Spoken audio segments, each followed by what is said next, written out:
السلام عليكم، مرحبا بكم في قناتي طبخ ورندا. اليوم غنصايب معكم حلوة الهلال بالكاوكاو والجنجلان. الحلوة كتجي رطبة وزوينة وسهلة في التحضير. تابعوني حتى لاخر الفيديو باش تشوفوا المقادير وطريقة التحضير. عندي هنايا 125 غرام ديال الزبدة ديال اللدة. عندي هنايا كاس ونص ديال السنيدة بقياس كاس العنبة.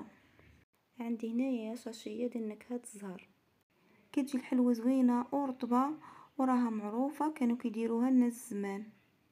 كنخلط الزبدة والسنيدة مزيان حتى كيولي ليا كريمه. عندي هنايا 2 كيسان ديال زيت المائدة بقياس كاس العنبة.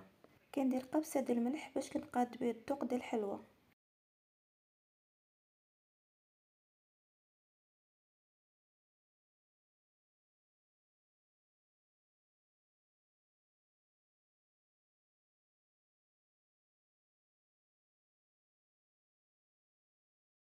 بغي نخلط الخليط مزيان حتى ولا ليا كريمه.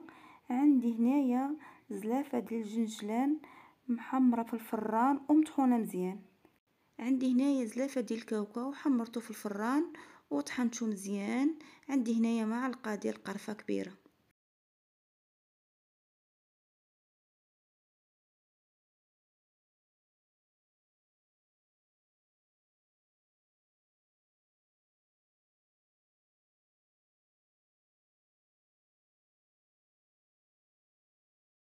بغي خلط كاوكاو والجنجلان مع الزبده والزيت مزيان.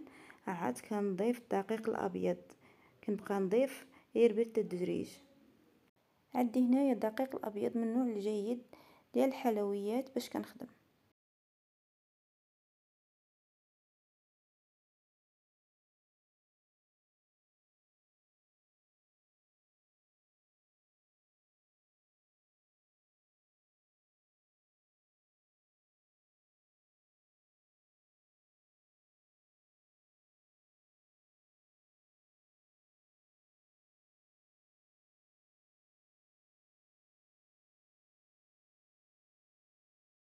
بعد ما جمعت العجينه مزيان ما كندلكهاش، كنجمع غير بصباعي وما تكونش العجينه قاصحه وما تكونش رطبه، تكون العجينه متوسطه.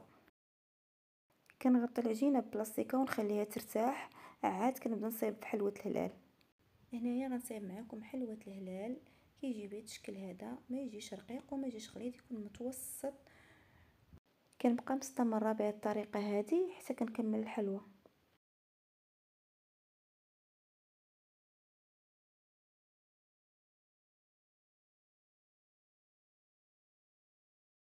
بعد ما كنكمل حلوه الهلال في التصايب كنسخن الفران مزيان.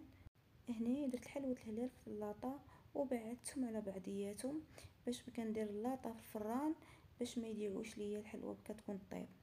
بي كندخل اللاطه في الفران كنقص النار تكون مهيله.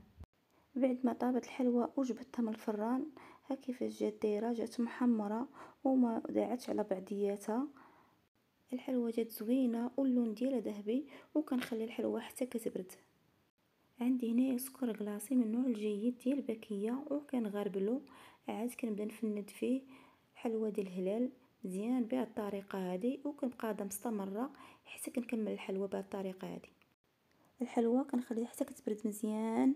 عاد كنفندها في سكر كلاصي، ما خاصنيش نفندها وهي سخونه. بحال البنات اول مره غيصيبوا الحلوه راها ساهله وكتوجد بسرعه، غير جربوها دغيا غتوجد ليكم. صراحه كتجي زوينه ورطبه وكتذوب في الفم. واتمنى يعجبكم الفيديو ونتلاقاو في فيديو جديد ان شاء الله. وما تنسونيش باللي لايك وبالكومونتيرات ديالكم زوينين، وشكرا.